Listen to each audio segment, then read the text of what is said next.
رب اشرح لي صدري ويسر لي امري واحلل عقدة من لساني يفقهوا قولي. الحمد لله المبدئ المعيد الغني الحميد ذي العفو الواسع والعقاب الشديد، والصلاة والسلام على سيد الأنبياء خاتم النبيين سيد المرسلين شفيع المذنبين سيد الأولين والآخرين سيدنا وحبيبنا ومولانا محمد صلى الله عليه وسلم عبده ورسوله بالهدى ودين الحق أرسله. أما بعد فأعوذ بالله من الشيطان الرجيم. بسم الله الرحمن الرحيم. المال والبنون زينة الحياة الدنيا والباقيات الصالحات خير عند ربك ثوابا.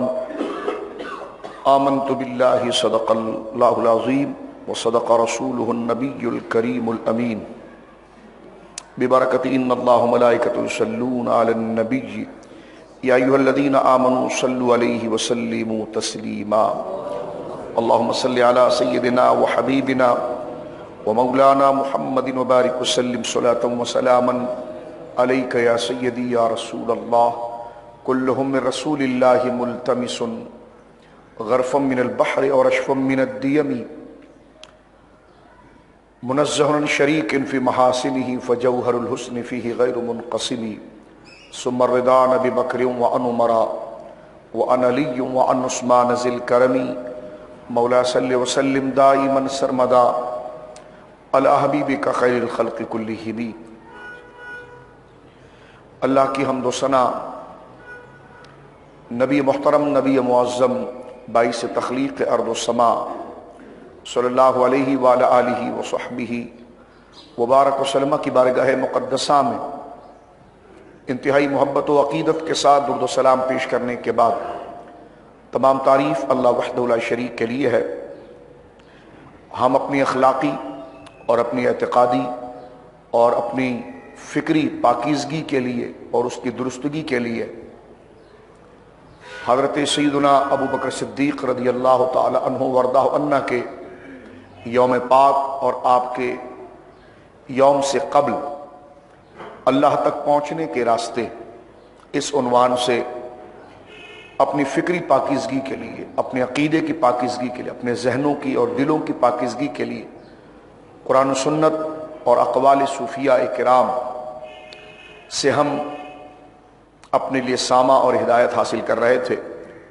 اور اسی ضمن میں ہی حضرت اصدق الصادقین سید المتقین خلیفہ بلا فصل متصل افضل البشر بعد الانبیاء امام الاولیاء امام الاتقیاء امام الاصفیاء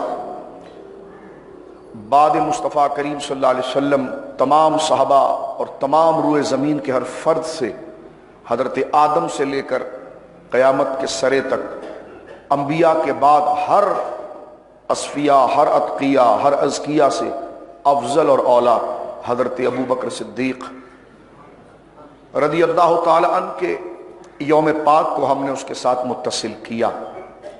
اور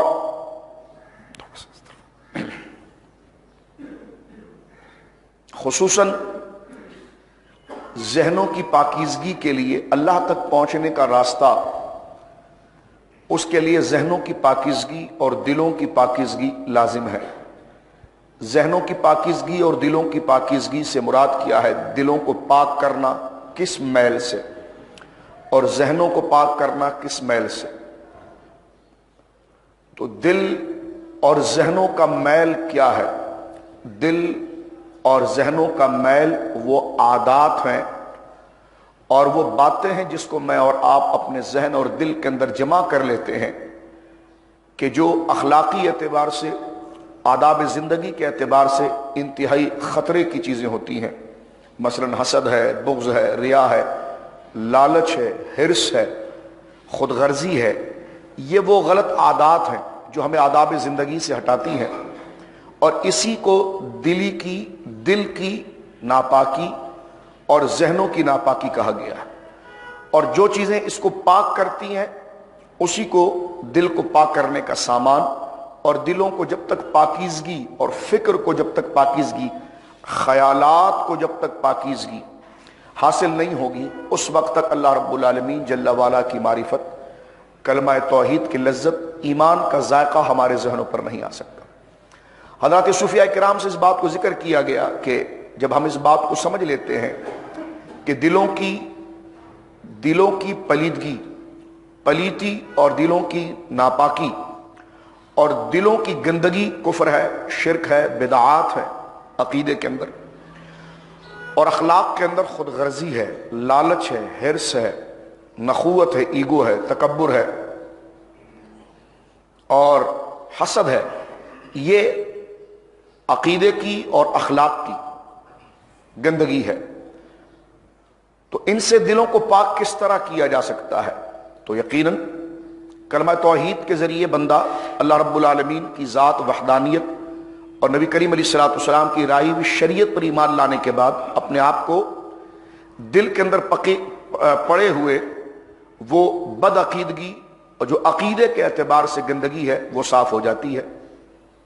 لیکن اخلاق اور آداب کے اعتبار سے، کیونکہ اگر عقیدے کے حوالے سے ہمارے ذہن کے اندر توحید کی روشنی آ جائے، اللہ کے ہونے کی، اس سے ملاقات کی، اور وہی قادر مطلق ہے، وہی ہمارا خالق و معبود برحق ہے، نبی کریم علیہ الصلوۃ والسلام اس کے محبوب اعظم، پیغمبر اعظم، رسول اعظم ہے اور آخرت حق ہے، تو یہ عقیدے کے اندر پاکیزگی کی باتیں ہیں جو ہمارے ذہنوں سے شرک، کفر، الحاد یا کائنات کی کسی بھی شے کو جو ہم مؤثر سمجھنے لگ جاتے ہیں کہ بس اس سے ہمارا کام ہو جائے گا، اب ہمیں کسی کی حاجت نہیں، تو یہ خلاف توکل اور خلاف عقیدے کی جو گندگی ہے وہ توحید سے اور رسالت کے عقیدے کو پورے طور پر دل سے قبول کرنے سے ختم ہو جاتی ہے۔ لیکن یہ بات تو بالکل درست ہے کہ اللہ پر ایمان اور رسول کریم صلی اللہ علیہ وسلم پر ایمان، یہ عقیدے کی پاکیزگی ہے جو دل کے اندر وہ تمام خیالات کو اور خیالوں کے اندر وہ تمام برائیوں کو ختم کر دیتی ہے کہ جو اللہ رب العالمین جل وعلا کی مخالفت پر آتی ہے۔ لیکن یہ خود سے نہیں جمتی، اس کے لیے جس طرح کہ ایک چھت، اصل ہمارا ذریعہ چھت ہے، لیکن چھت کے لیے پلرز ہونے چاہیے۔ اگر پلرز نہیں ہوئے، ستون نہیں ہوئے، ہمارا مقصد پلر نہیں ہوتا، نہ ہمارا مقصد پلنتھ ہوتا ہے۔ اصل مقصد یہ ہوتا ہے کہ ہم دھوپ سے، گرمی سے، سردی سے بچ جائیں، اس کے لیے ہمیں چھت حاصل ہو جائے۔ تو چھت عقیدہ ہے اور اس کے پلرز جو ہیں وہ اخلاق اور آداب ہیں۔ اگر اخلاق و آداب نہیں رہیں گے تو چھت قائم نہیں رہ سکتی، اور چھت کو مضبوط کرنے کے لیے پلرز کو مضبوط کرنا لازم ہے۔ تو اخلاق و عادات کے اندر برائی کیا چیز ہے؟ جس طرح میں نے ابھی اپنے اور آپ کی اصلاح کے لیے عرض کیا، حسد ہے، بغض ہے، ریاکاری ہے، خود غرضی ہے، حرص ہے، لالچ ہے، اور اس کو ختم کرنے والی چیزیں بے شمار ہیں، لیکن اس کا نقطہ عروج اور اس کا ایک جملے میں اگر کہا جائے کہ وہ تمام گندگیاں اس زوردار بات کو دل میں، اس سچی بات جو اس قدر زوردار اور مضبوط ہے کہ اگر میں اور آپ اپنے ذہنوں میں اور اپنے خیال میں اس کو جگہ دے دیں تو یہ حرص، لالچ، خود غرضی، بغض، انانیت، عجب، خود نمائی، خود کی تعریف، یہ تمام اخلاقی برائیاں ہیں، ان تمام کے وہ بکھیے کھیڑ دیتی ہے اور اس کو دل سے بالکل دفع اور باہر کر دیتی ہے۔ اور وہ اچھی چیزوں میں سے اچھی چیز جو سب سے زوردار ہے وہ ہے زہد، جس پر ہم گزشتہ 3-4 جمعے سے بات کر رہے تھے۔ زہد کے بارے میں حضرت جنید بغدادی رحمۃ اللہ علیہ نے اس کی ایک تعریف فرمائی ہے۔ علامہ ابو القاسم القشیری رحمہ اللہ اس کو بیان کرتے ہیں۔ یہ تقریر نہیں ہو رہی ہے، میرے اور آپ کی تربیت ہو رہی ہے، کیونکہ زہد اگر ہمارے دل میں آ گیا، زہد کا نظریہ، زہد کی بات، زہد اگر ہم سمجھ گئے، عربی زبان کا لفظ ابھی ہم سمجھتے ہیں اس کو، یہ اگر آ گیا تو یہ خود ساری برائیوں کو دھکا لگا کر دل سے باہر کر دیتا ہے۔ حرص کو نکال دے گا، حسد کو نکال دے گا، لالچ کو نکال دے گا، بغض کو نکال دے گا۔ لیکن زہد اتنی طاقتور چیز ہے کہ اس کو لانا تھوڑا مشکل ہے، لیکن اگر یہ آ جائے اور رفتہ رفتہ یہ اپنی جگہ کو پکڑتا چلا جائے تو یہ تمام گندگیوں کو باہر کر دے گا۔ میں نے گزشتہ بھی درس عرض کیا ہے کہ جب تقریر ہوا کرے، درس ہو، تو اس دوران وظیفہ پڑھنا جائز نہیں، نہ تسبیحات پڑھ سکتے ہیں آپ، اور نہ کہا وظیفہ پڑھ سکتے. ہاں وظائف پڑھنے تو آپ باہر مسجد شریف بڑی ہے جائیں، لیکن جو درس کے حلقے کے اندر ہے تو سب سے بڑا وظیفہ یہ میرے اور آپ کے لیے یہ تلقین ہے.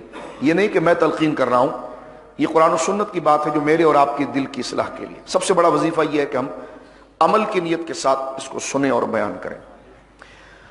تو میں عرض کر رہا تھا کہ ہمارے اخلاق اور اللہ سے جو رشتے کو توڑنے کے اندر یا اسے پھیکا کرنے کے اندر سب سے خطرناک جو چیز ہے وہ یہ برے اخلاق ہیں. حسد ہے، حرص ہے، لالچ ہے، خود نمائی ہے. یہ بندے کو اپنے اندر ایک خدا کا تصور دیتے ہیں معاذ اللہ،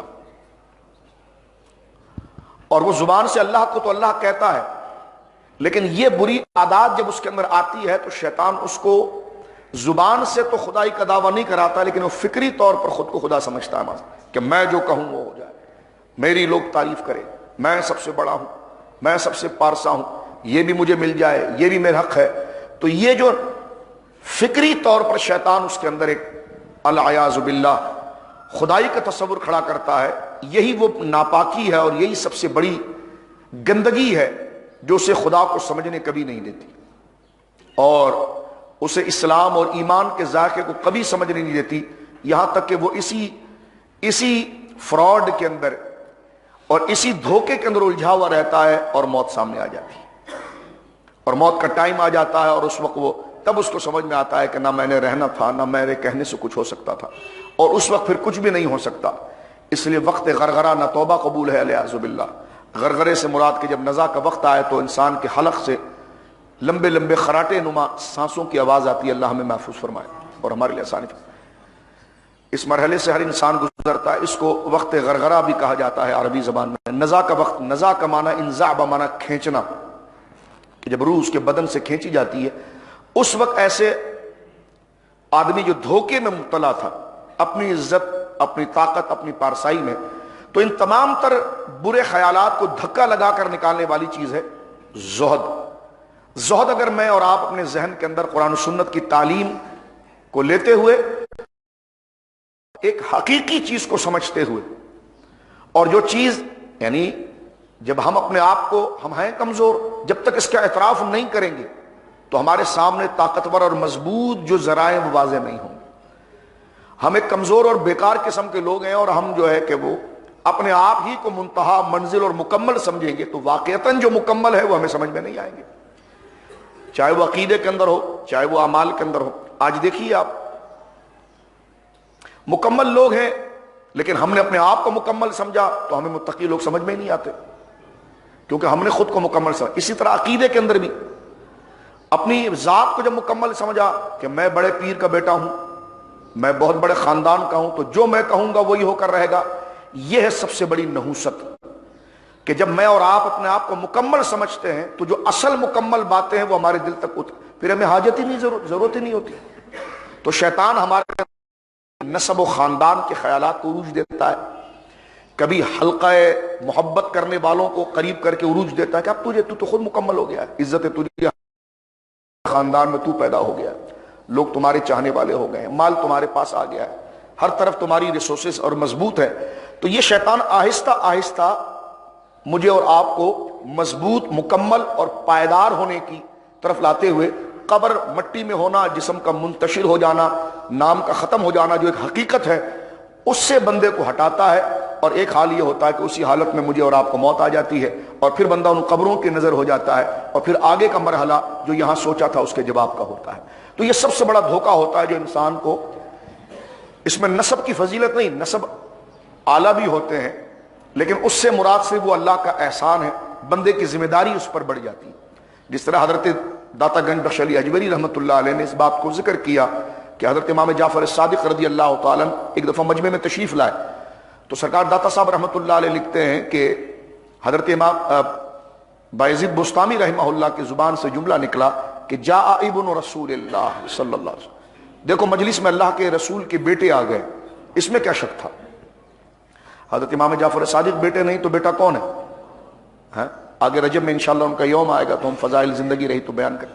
تو آپ دھاڑے مار کر رونے لگے اور گھٹنوں کے بل زمین پر بیٹھ گئے اور بایزید کو کہا کہ آئندہ میرے آنے پر اس قسم کا نعرہ تم نہیں لگاؤ گے. انہوں نے کہا حضور اس میں کیا ہے کہ آپ تو ہیں ہی رسول اللہ کے بیٹے سے، آپ تو سرکار امام علی مقام امام حسین کے پوتے ہیں۔ فرمائیے سب ہے، لیکن اس کا اعلان نہ کرو، اس کی ضرورت نہیں ہے، کیونکہ مجھے تو اس بات کا سب سے بڑا خوف ہے کہ میں نے یہاں سے جا کر اللہ اس کے رسول کو جواب کیا دینا ہے۔ تو بایزید بستامی خود چیخ مار گئے اور پڑھ گئے کہ جن کا خود تقویٰ و طہارت یہ تھا، وہ خود اپنے اندر اس قدر زہد رکھتے ہیں اور اپنے تمام کمالات کو اللہ کے سپرد کرتے ہیں کہ اس میں میرا کوئی ذاتی کمال نہیں ہے۔ تو فرمایا کہ ہم لوگ کہ جس کو نہ نسب اعلیٰ ملا نہ اتنا کردار ملا، تو ہم کس بات پر پھولے جا رہے ہیں؟ تو لہٰذا سب سے گندی چیز یہ ہے جو بندے کے اندر یہ پیدا ہوتی ہے، خاندان کے طور پر بھی پیدا ہوتی ہے، آ سکتی ہے اگر بندہ تربیت یا صحبت اچھی نہ رکھے، یا حلقے کے حوالے سے بھی آ سکتی ہے کہ جو چاہے وہ بولتا رہے۔ تو ان تمام چیزوں کو مختصری کے ختم کرنے والی چیز ہے زہد۔ اب زہد کیا چیز ہے اس کو ہم سمجھتے ہیں، کیونکہ اہم بات تھی اس لیے میں تھوڑا کو پھیلاتا رہا، کیونکہ سب سے اہم چیز ہم یہاں پر لینے کے لیے آئے ہیں، ہر ایک کے کرو فر رہ جاتے ہیں۔ غور کیجئے گا، امام جنید بغدادی رحمۃ اللہ علیہ، امام الطائفہ رضی اللہ عنہ، آپ ارشاد فرماتے ہیں الزہد استصغار الدنیا ومحو آثارها من القلب۔ فرمایا زہد دنیا کو حقیر اور گھٹیا سمجھنا اور دل سے اس کے اثرات کے مٹا دینے کا نام ہے، یعنی اس حقیقت کو جان لینا جو سچ ہے کہ تو نے مرنا ہے، اور دنیا کے یہ آثار محض ایک دھوکہ ہے جو تیری آزمائش کے لیے، یہ مکانات بھی در رہ جائیں گے یا ختم ہو جائیں گے، تیرا بدن، تیری قوت، تیرے تعلقات، تیرے ریسورسز، تمام چیزیں ختم ہو جائیں گی اور تو نے اکیلا سامنا کرنا ہے۔ تو لہٰذا یہ وہ زہد کا تصور ہے کہ جو بندہ دنیا کو ہاتھ میں رکھے یا جیب میں رکھے، لیکن دل میں وہ اس حقیقت کو رکھے کہ یہ ساری چیزیں فانی ہیں، باقی اللہ کی ذات ہے اور میں نے اسی کی طرف لوٹ جانا ہے۔ تو یہ وہ بنیادی حقیقت ہے کہ جس کو زہد کہا جاتا ہے۔ حضرت امام سیدنا صدیق اکبر رضی اللہ تعالیٰ عنہ، بعض جاہل پیر یہ کہتے ہوئے تو نظر آ جاتے ہیں کہ حضور کے بعد سب سے افضل وہ ہیں وہ ہیں وہ ہیں، لیکن وہ بیچارے خود کسی کے ایجنٹ ہوتے ہیں اور وہ صرف لوگوں کو گمراہ کر رہے ہوتے ہیں۔ یہ انتہائی غلط عقیدہ ہے جس کو ہم نے 22 تاریخ کو بھی رجب کے دن جو جمادی الثانی کو سمرت کیا۔ صحیح عقیدہ یہی ہے جو میں نے آپ کو تفصیل کے ساتھ ذکر کیا تھا کہ حضرت ابو بکر صدیق رضی اللہ تعالیٰ عنہ کا رتبہ حضرت آدم سے لے کر نبی پاک تک غیر انبیاء جتنے صالحین اور متقی آئے ان میں سب سے برگزیدہ افضل شخصیت ولایت کے اعتبار سے، افضلیت مطلقہ کے اعتبار سے حضرت ابو بکر صدیق ہے۔ اس لیے کہ جو مکمل لوگ ہیں آپ کو ان کا درجہ دینا ہوگا۔ اب ظاہر سی بات ہے بندہ کسی کے درجے کو بھولتا کب ہے کہ جب خود کو مکمل جانتا ہے۔ خود کو جب 14 صدیوں کی تحریرات، فیصلوں کی کوئی ضرورت ہی نہیں ہوتی، وہ جو اپنے منہ سے بک کر رہا ہوتا، 4 مرید ادھر لے کر بیٹھا ہے، 5 مرید ادھر لے کر بیٹھا ہے، لیکن جو خود کو اپنے آپ کو نامکمل سمجھتا ہے اور دین کو مکمل سمجھتا ہے تو اپنے ذوق اور شوق سے نہ کسی کو رتبہ اور حیثیت دیتا ہے، بلکہ اسی سے دیتا ہے کہ جو ترتیب قرآن مجید میں ذکر ہوئی ہے، جو حدیث میں جو اس مکمل ضابطے کے اندر آئی ہے، اور وہ اس بات کو قبول کرنے والا ہوتا ہے کہ میرا حلقہ، میری مریدی، میرا سید ہونا، میرا فلاں ہونا یہ کوئی حیثیت نہیں رکھتا، اس کی حیثیت ہے شریعت کے ساتھ۔ اگر شریعت مطہرہ کا رشتہ ٹوٹ جائے تو یہ ساری چیزیں بیکار ہے۔ تو وہی شخص اس خوف کو پا سکتا ہے کہ میں یہ کہہ رہا ہوں کیا یہ جائز ہے، میں یہ کہہ رہا ہوں کیا یہ ناجائز ہے۔ تو جائز اور ناجائز کا ڈر اس کو ہوتا ہے جو اللہ کو مکمل، دین کو مکمل اور خود کو ناقص سمجھتا ہے، اسی کو زہد کہتے ہیں۔ اور جس نے خود کو مکمل سمجھ لیا، جی ہمارے تو ایسے بڑے تعلقات ہیں، ہم تو ایسے بڑے کرو فر والے ہیں، ظاہر سی بات ہے جس کے دروازے پر سیٹ سجدہ کر رہے ہوں اور اپنے اسمگلنگ کے مال چھڑانے کے لیے پیر صاحب کے پاؤں کو پکڑ رہے ہوں، تو اس پیر کو کون زمین پر اتارے گا کہ جو ساری ریسورسز جو سوسائٹی کے اس کے پاس موجود ہے۔ میں مشائخ کی بات نہیں کر رہا، رضوان اللہ اجمعین، صالحین متقی اولیاء کی بات نہیں کر رہا، میں ان بروکرز پیروں کی بات کر رہا ہوں جو مولویوں میں بھی ہوتے ہیں، بروکرز پیر جو مارکیٹوں کے اندر ہوتے ہیں، جو وزیر اعلیٰ کے ساتھ آپ کی دوستی کیسی کرانی تو بیچ میں وہ آ جاتے ہیں، میں کرا دیتا ہوں، آپ میرا یہ کام کرا دیں تو میں آپ کو ملا دیتا ہوں۔ ان کو متاثر کیا داڑھی ٹوپی پگڑی سے، وہ کہہ رہے ہیں جی ہم تو گناہگار لوگ ہیں، اللہ والے لوگ ہیں۔ تو اس قسم کے بروکرز مارکیٹ کے اندر دین کے نام پر ہوتے ہیں، وہ آپ کو اسلام آباد پنڈی میں بھی نظر آئیں گے، وہ آپ کو کراچی میں بھی نظر آئیں گے، وہ آپ کو سندھ میں بھی نظر آئیں گے۔ میں تنقید نہیں، اس لیے کہ زہد کی بات ہے اور دین کا ستیہ ناس نکال دیں گے، جو وہ کہیں گے وہ شریعت ہو جائے گی۔ لوگوں کو جمع کریں گے اللہ کے نام پر، پھر خود خدائی کا دعویٰ کر دیں گے، زبان سے نہیں، فکر سے کہ ہم جو کہہ رہے ہیں وہ ٹھیک ہے، اور قرآن جو کہہ رہا ہے، حدیث جو کہہ رہی، 14 صدیاں جو کہہ رہی ہیں، صوفیہ جو کہہ رہے ہیں، اس کو اگنور۔ تو اس چیز کو رد اس طریقے سے کیا جاتا ہے کہ جب بندہ اپنی قبر کو یاد رکھے کہ بدن جب بکھر جائے گا، جو سیدنا صدیق اکبر نے کہا رضی اللہ عنہ، جب آپ کے لیے میری ماں سیدہ عائشہ صدیقہ رضی اللہ تعالیٰ عنہ نے کفن لایا نیا، تو آپ نے فرمایا کفن لے جاؤ، یہ کپڑا کسی زندے آدمی کو دو کہ جو جناب اس کو بنائے اور پہنے، مجھے تو بس یہی کپڑا ہے، ایک چادر میں لپیٹ دو، اس کو دھو کر مجھے دے دینا، اس لیے کہ قبر میں تو خون ہے اور پیپ ہے۔ حالانکہ آپ نے انکساری فرمائی، آپ کے نام لینے والوں کے قبر میں بدن نہیں سڑتے، لیکن آپ نے حقیقت کا ہے، اور تمہاری جو اپنی کمزوری ہے اس کی طرف تم توجہ رکھو۔ اگر تم نے ہر چیز کو اپنی ذات کی طرف رکھ دیا کہ میں ہی اس کا مستحق تھا، تو پھر تمہیں ہر چیز کا مستحق اللہ کو کرنا تھا۔ اگر تم نے خود کو کر لیا تو پھر نہ تمہیں توحید سمجھ میں آئے گی، نہ شریعت کی بالادستی، تم خود پھر قانون بنتے چلے جاؤ گے، خود تم پھر ایک نظام بنتے چلے جاؤ گے، اور اس نظام پر سب کو گراؤ گے، جس طرح کہ اکبر بادشاہ اور دیگر سلاطین اس قسم کے کرتے ہیں۔ اور اس وقت بھی اکبر کے دربار میں بھی کچھ پیر تھے، اور میں نام نہیں لینا چاہتا، میں پیران نظام کی نام نہیں لے رہا، ہم تو خود ان کے در کے خادموں میں سے ہیں، پیران نظام جن کا کام واعظ و تبلیغ اور نصیحت ہوتا ہے، کہ جو خود تک نہیں روکتے بندے کو اللہ رسول تک پہنچاتے ہیں، کیونکہ مرشد بھی راستہ دکھانے والے کو کہتے ہیں، منزل تو نہیں کہتے، منزل تو شریعت ہے نا، منزل تو اللہ اس کے رسول ہے۔ تو اکبر کو ابھارنے والے بھی وہی لوگ تھے۔ اب میں نام نہیں لینا چاہتا، اتنی عظیم ہستی بر صغیر کے سلسلہ چشتیہ میں ہمارے اکابر قطب اولیاء میں سے ان کا ایک پوتا تھا، سگا پوتا۔ ان بزرگ کا نام لیتے ہوئے میرے رونگٹے کھڑے ہوتے ہیں، استغفر اللہ، میں نام نہیں لے سکتا، اتنی جرت نہیں کر سکتا، لیکن پوتا ہونے سے ان کا کوئی قصور نہیں، لیکن میں آپ کو بتا رہا ہوں کہ ایسے لوگ بھی بکتے ہیں۔ جب خاندانی لوگ دنیا دار ہوتے ہیں تو پھر وہ کیا تباہی لاتے ہیں، تو وہ باقاعدہ بکا، اور عرب اکبر کے قریب تھا، اور اس کا مقابلہ حضرت مجدد صاحب نے کیا رحمت اللہ علیہ، جس کے بارے میں اقبال نے کہا کہ ہند میں وہ سرمایہ ملت کرنے کے بعد۔ اور وہ درباری پیر جو تھے وہ شریعت اور دنیا کو مرج کر رہے تھے اور نظام تبدیل، یہاں تک کہ اکبر کو یہ کہنے تک کے لیے راضی ہو گئے کہ آپ دین الہی اور آپ اکبر جل جلالہ ہیں۔ اس تک کے فتوے جائز انہوں نے کرنا شروع کر دیے، کیونکہ مراد تھی، چودراہٹ تھی، ان کو بس اس جملہ کہنے پر بادشاہ کو بہت زیادہ عزت پسند تھی، تو وہ اس کو دیتے رہتے تھے، اور ان کو ان کی مراتب ملتی تھی کہ بھائی کوئی ٹینشن ہی نہیں ہونا چاہیے، بندے کی زندگی پرسکون ہونی چاہیے۔ ہم یہ نہیں کہہ رہے کہ بندہ کسی کے ساتھ جا کے سر مارے، لیکن کہنے کا مقصد ہے کہ جس کا بندہ ہے اس کے نظام پر زندگی گزارے، چاہے اس میں خوشی ملے یا غم ملے، نتیجہ تو آخرت کے اندر ہے۔ اور پھر آپ تاریخ ابھی کبھی آپ پڑھیں، کیونکہ تاریخوں سے زندگی بنتی ہے۔ اقبال اسی طرح کہہ گئے کہ جناب کیوں کہہ گئے حضرت مجدد صاحب کی پوری زندگی کے بارے میں، کہ حضرت مجدد فسانی رحمہ اللہ نے پھر ان جعلی صوفیوں کا بھی مقابلہ کیا، اور یہاں تک ہوا کہ آپ کے تقوی و طہارت، یہاں پر ایک حدیث پاک آتی ہے جو حضرت مجدد صاحب ان تمام ولیوں بالخصوص سیدنا صدیق اکبر کی زندگی میں نظر آتی ہے، وہ یہ ہے میرے دوستو، اور میرے اور آپ جیسے عام جیسے لوگوں کے لیے اللہ ہمیں ان باتوں پر عمل کی بھی توفیق دے جب ہم اس کو سمجھ رہے ہیں۔ نبی پاک صلی اللہ علیہ وسلم سے جب صحابہ نے پوچھا تھا کہ یا رسول اللہ صلی اللہ علیہ وسلم ایسی کوئی بات بتائیے کہ جس سے اللہ بھی پیار کرے اور بندے بھی پیار کرے، بخاری شریف حدیث، کتنا بڑا نسخہ مانگا۔ ظاہر سی بات ہے میرا اور آپ کا تعلق دو ذاتوں سے ہی ہے، یا تو اللہ سے یا بندوں سے، تو کہ اللہ بھی خوش ہو جائے اور بندے بھی خوش ہو جائیں، تو فرمایا جب اللہ سے بات کر تو پھر دنیا کی بات نہ کر، اسی کی بات کر، اور بندوں سے مل تو ان کے ہاتھ پر نظر نہ رکھ، ان کے جیب پر نظر نہ رکھ، کہ جب تو اللہ سے ملے گا اللہ کے لیے تو اللہ پیار کرے گا، اور جب بندوں سے تو ان کے سٹیٹس مرتبے مال کی وجہ سے نہیں، جب ان سے کسی بے غرض تو ملے گا تو بندے تجھ سے پیار کریں گے، رہا تیری غرض تو وہ خود بخود مکمل ہونا شروع ہو جائے گی۔ یعنی اللہ سے مل، اس کا ایک الفاظ یہ کہ اللہ سے مل تو دنیا کو ذکر نہ کر،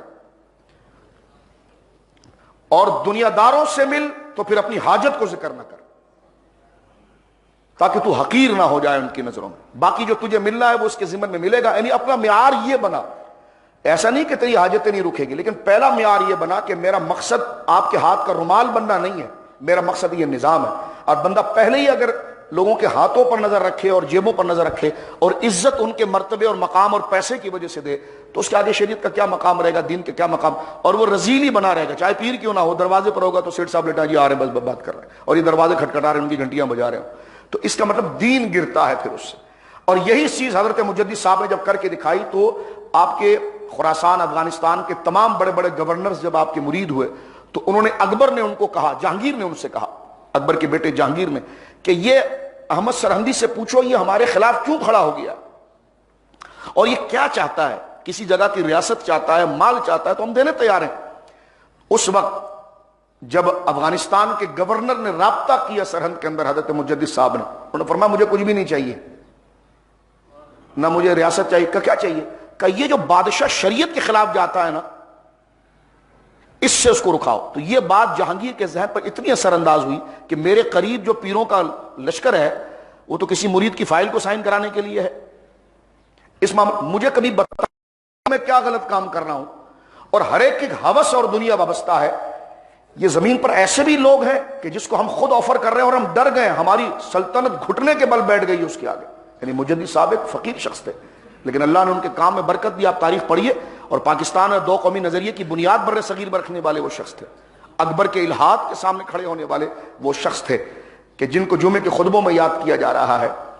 تو ریاست بیٹھ گئی، اکبر جیسا مغل اعظم، اب آپ دیکھیے پوری ریاست اتنی بڑی ریاست تھی، طاقتور ریاست تھی، وہ گھٹنوں کے بل بیٹھ گئے اور وہ خادم بن کر کہہ رہے ہیں کہ آپ جو چاہیے لے لیجئے۔ انہوں نے کہا آپ ہماری ریاست کے خلاف سازش کر رہے ہیں، انہوں نے کہا آپ زندگی بھر خلیفہ آپ بنے رہیں، مجھے اس سے کیا غرض ہے، مجھے نہ آپ کی کرسی سے مطلب ہے، آپ ریاست کریں، آپ اپنا نظام چلائیں، لیکن جہاں آپ عقیدہ اسلام کو چھڑیں گے وہاں ہم آپ کے پاس کھڑے ہو جائیں گے۔ تو کہا آپ کا مسئلہ کوئی میری سیٹ لینا، کہا میری سیٹ نہیں چاہتے، مجھے تو کان یہ بھرا گیا کہ وہ تمہیں ہٹا کر خود آنا چاہتے ہیں اس لیے ساری مہم چلائی ہے۔ کہا نہیں ایسا تو کچھ بھی نہیں۔ کہا فلاں جگہ کی گورنری چاہتے ہیں، کہا یہ بھی نہیں۔ کہا ریاست میں بغاوت آپ کر رہے ہیں تاکہ میرا تختہ الٹ دیں، کہا نہیں۔ تو کہا پھر یہ ساری تحریک چلی کیوں ہے؟ کہا اس لیے چلی کہ تم خدا کے نظام کو چیلنج کر رہے ہو۔ تو جہانگیر کو ایمان نصیب ہوا اور حضرت مجدد صاحب کے پاس آ کر ہاتھ پر اس نے بیعت کی، اور مجدد صاحب کے تقوی نے جو ہے وہ اور دنیا سے دوری نے اور اصل حقیقت کی طرف آنے سے اس کو اس راستے کی طرف راغب کیا۔ تو لہٰذا ہمیں بھی چاہیے کہ پیر ہم تھانے کچہریوں کے لیے نہ پکڑیں، پیر ہم اللہ کے لیے پکڑیں۔ اگر تھانہ کچہری کے لیے پیر پکڑنا تھا تو ایس ایچ او صاحب ہی کو پیر بنا لیتے، ڈائریکٹ ہی رابطہ کر لیتے ان سے، آئی جی صاحب قبلہ انہی سے رابطہ کر لیتے، وزیر اعلیٰ صاحب انہی سے رابطہ کر لیتے۔ جب ان تک پہنچنے کے لیے ہم پیر پکڑ رہے ہیں تو وہ تو براہ راست بھی مل سکتے ہیں ہمیں۔ اور اس دفعہ دیکھیں گورنمنٹ کے اندر سادات بھی بہت ہے، سید ہے تقریباً، تو براہ راست بندہ اس کا ہی مرید ہو جائے اگر کام کرانا ہے۔ لیکن نہیں، یہ عہدوں کی توہین نہیں کر رہے ہیں ہم، میں اور آپ اپنی نظریوں کی درستی کی کر رہے ہیں۔ میرے دوستوں بزرگوں، ہم مرشد پکڑتے ہیں اللہ تک پہنچنے کے لیے، اور وہ خود اللہ کے نظام کے خلاف باتیں کر رہا ہو اور خود بیٹا اور بیٹے سے بلوا رہا ہو، خود تو بیچارے بول بھی نہیں سکتے، اور بیٹے سے بلوا رہے ہوں اور سارے لوگ چپ لگا کر بیٹھے ہوئے ہوں کہ ناتخوانوں کی گردن ذرا کمزور ہے، ان پر ہی ہاتھ رکھا جائے اور کسی اور پر نہ رکھا جائے۔ تو میں پوچھتا ہوں تو یہ دنیا داری نہیں تو اور کیا ہے؟ یہی حضرت ابوبکر صدیق رضی اللہ تعالیٰ کا زہد مبارک تھا کہ جس وقت لوگوں نے زکوٰۃ دینے سے انکار کیا تھا تو حضرت فاروق اعظم نے روک کر کہا کہ وہ کلمہ پڑھتے ہیں، آپ ان کے لیے تھوڑی نرمی رکھیے۔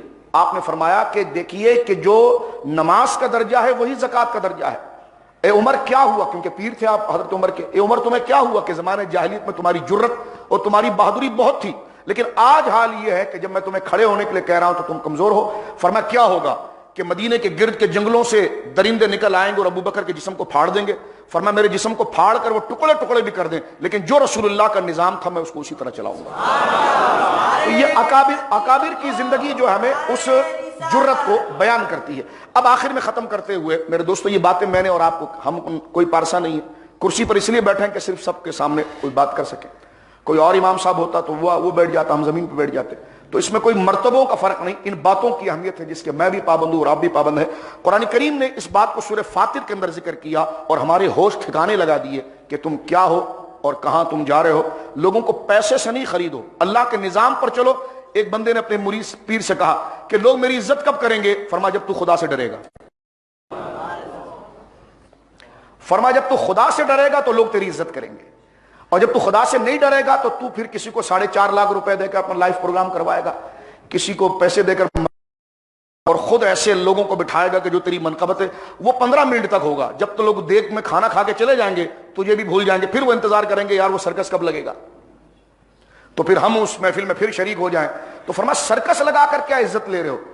جتنا صرف میں آپ کی طرف کر رہا ہوں اتنا میں اپنے جرم کا اعتراف کر کے اپنے رب کی حضور اپنی ندامت کے آنسو گرا دوں تو خود اللہ رب العالمین آپ کے دل میں مرتبہ پیدا کر دے گا.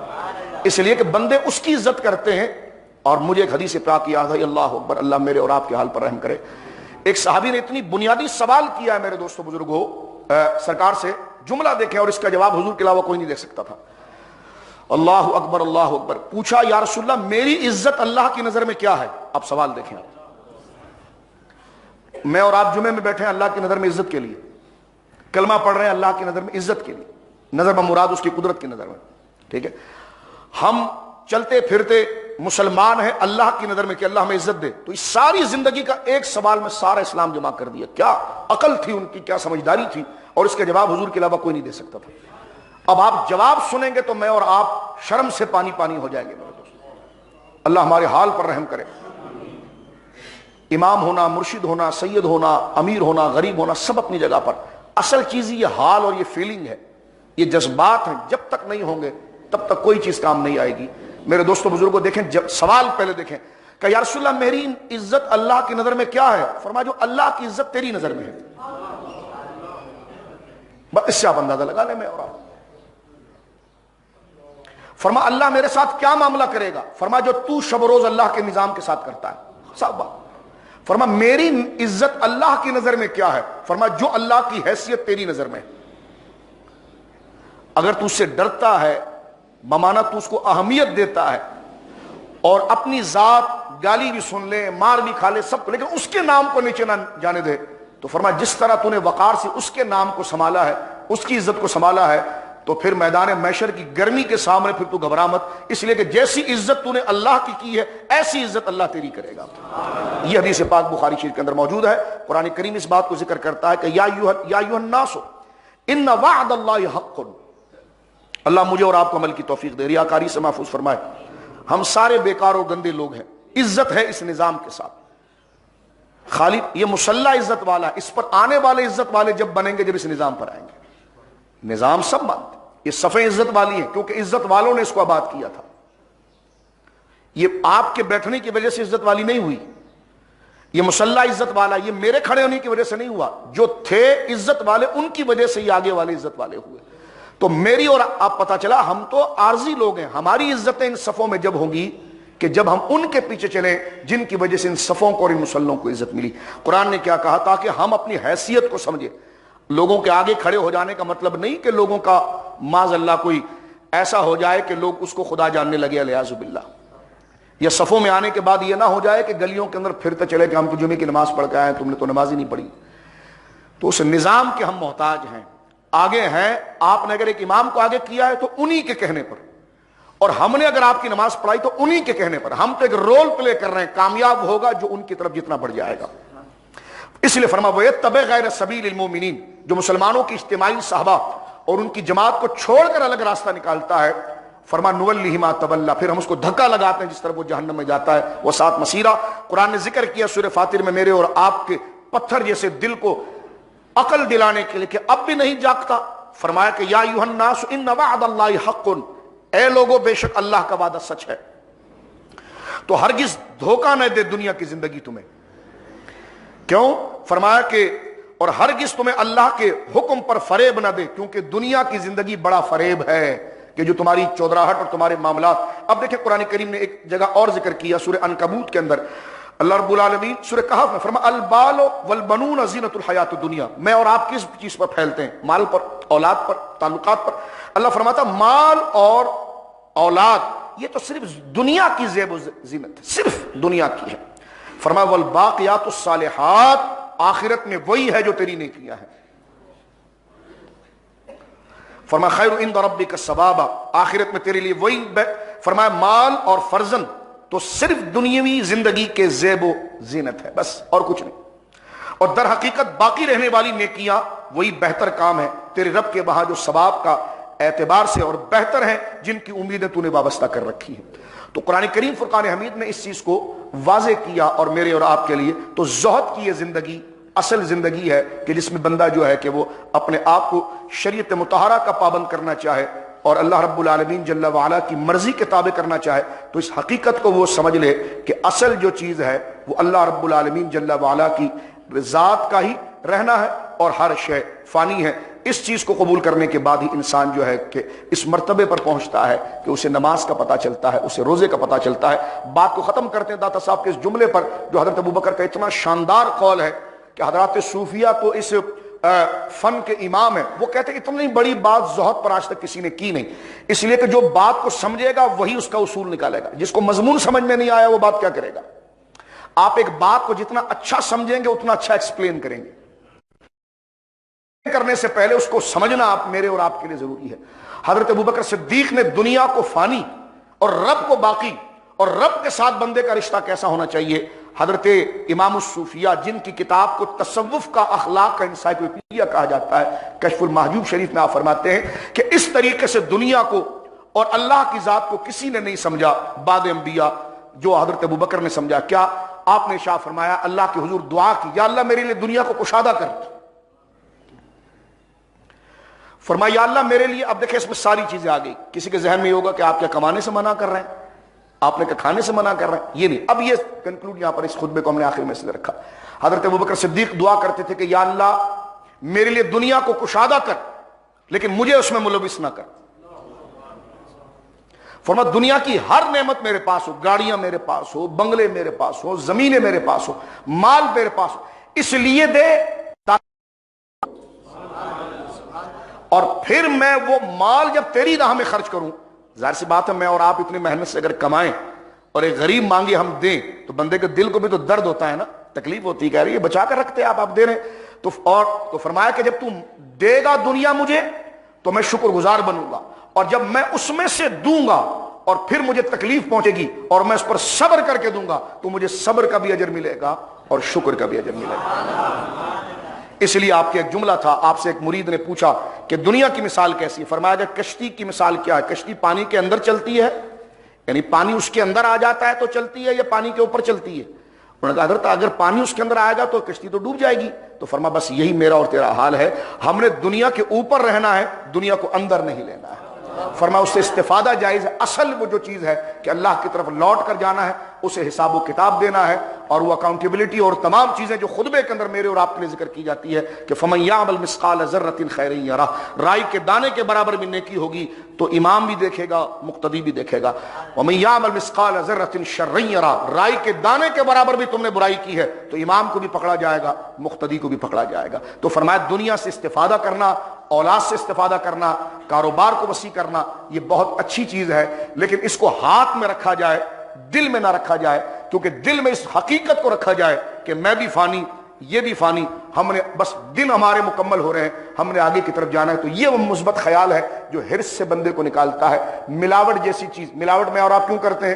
جب ہمارے دل کے اندر دنیا آتی کہ میں نے ہمیشہ رکھنا ہے، رہنا ہے، ہم چوری کب کرتے ہیں، ہم حسد کب کرتے ہیں، غیبت کب کرتے ہیں، تو سب سے بہترین علاج زہد ہے، اور زہد یہی ہے کہ من عرف نفسہ فقط عرف ربہ، جس نے اپنے رب کو باقی جانا اس نے اپنے آپ کو فانی جانا، جس نے اپنے آپ کو فانی ایکسپٹ کر کے دل کے اندر لاک کر دیا تو پھر وہ کسی کے لیے سوچے گا، اس نے کہا جی یہ بھی چلا جائے گا، میں بھی چلا جاؤں گا، اور ہو بھی جائیں گے۔ تو اللہ رب العالمین جس کے دل میں یہ حقیقت ڈال دے اسے ہی ایمان کا عرفان ملتا ہے، اسے ہی نماز کا عرفان ملتا ہے۔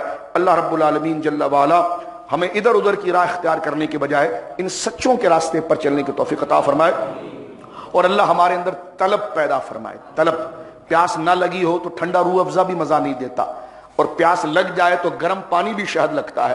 تو مین چیز ہے طلب، کہ ہم اللہ تک پہنچنا چاہتے ہیں، کہ ہمیں اپنی قبر یاد ہے، قبر میں بدن کا منتشر ہو جانا۔ ابھی سائنس کی ایک ریسرچ آئی کہ 1 مہینے کے اندر تو انسان کا پیٹ وغیرہ سب پھٹ کر جراثیم اندر داخل ہو کر نہ جانے اس کا کر و فر، بال سے لے کر اس کے پاؤں کے ناخن تک اس کو کیڑے کھا جاتے ہیں اور سڑ جاتا ہے۔ اگر قبر کھول دی جائے تو دنیا اس کی بدبو سے مر جائے۔ یعنی یہ حال جو ہم عطر لگا کر اپنے بدن کو سنوار رہے ہوتے ہیں، یہ انسان کی حقیقت ہے۔ لیکن جب زہد آ جاتا ہے تو پھر قبر بھی سلامت رہتی ہے اور بدن بھی سلامت رہتا ہے، اور جو اس کے پیچھے چلتے ہیں خدا پھر ان کو بھی سلامت رکھتا ہے۔ اس لیے کہ جس نے اللہ کو حیثیت دی اللہ نے اس کی ذات کو حیثیت دی۔ اللہ رب العالمین میرے اور آپ کے گناہوں کو معاف کرے۔ وآخر دعوانا الحمدللہ۔